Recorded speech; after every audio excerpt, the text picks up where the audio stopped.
এক রক্ত হতে পারে কারুর নতুন জীবনের আশার আলো। সেই মানবিক বার্তাকে সামনে রেখে পশ্চিম ধুলাইবাড়ির শ্রী শ্রী রামকৃষ্ণ সেবা সদন আশ্রমে অনুষ্ঠিত হলো 29তম স্বেচ্ছায় রক্তদান ও সচেতনতা শিবির।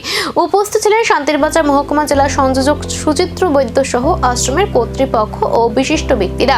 বক্তারা রক্তদানকে শ্রেষ্ঠ দান হিসেবে উল্লেখ করে বিশেষ করে যুব সমাজকে নিয়মিত রক্তদানে এগিয়ে আসার আহ্বান জানান। বিশেষজ্ঞ চিকিৎসকদের তত্ত্বাবধানে স্বাস্থ্য পরীক্ষা শেষে প্রায় 35 জন স্বেচ্ছায় রক্তদান করেন। তাদের মধ্যে প্রথমবার রক্তদানকারীদের সংখ্যাও ছিল উল্লেখযোগ্য।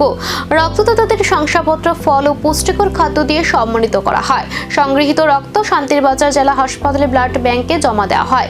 শিবিরে রক্তদান সংক্রান্ত সচেতনতামূলক আলোচনা অনুষ্ঠিত হয়। সেখানে জানানো হয় নিরাপদ পদ্ধতিতে রক্তদান করলে শরীরে নতুন রক্তকণিকা তৈরি হয় এবং এতে কোনো ক্ষতি হয় না। পুরো কর্মসূচি সফল করতে গুরুত্বপূর্ণ ভূমিকা পালন করেন আশ্রমের স্বেচ্ছাসেবকরা। সবাইকে নমস্কার।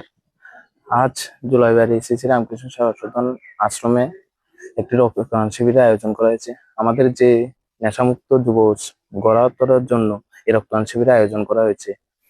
উক্ত রক্তদান শিবিরে আমাদের শান্তিবাজার ডিস্ট্রিক্ট হসপিটালের কার্যকর্মগণ উপস্থিত ছিলেন এবং এই রক্তদান শিবিরকে সুন্দরভাবে চালিয়ে যাচ্ছেন।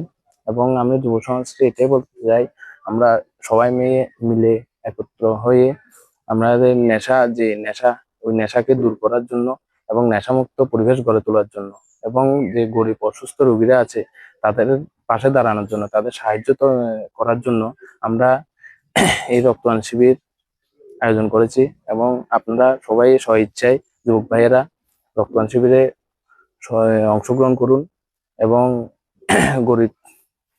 গরিব মানুষদের পাশে দাঁড়ান। আমি এটা বলে সবাইকে নমস্কার।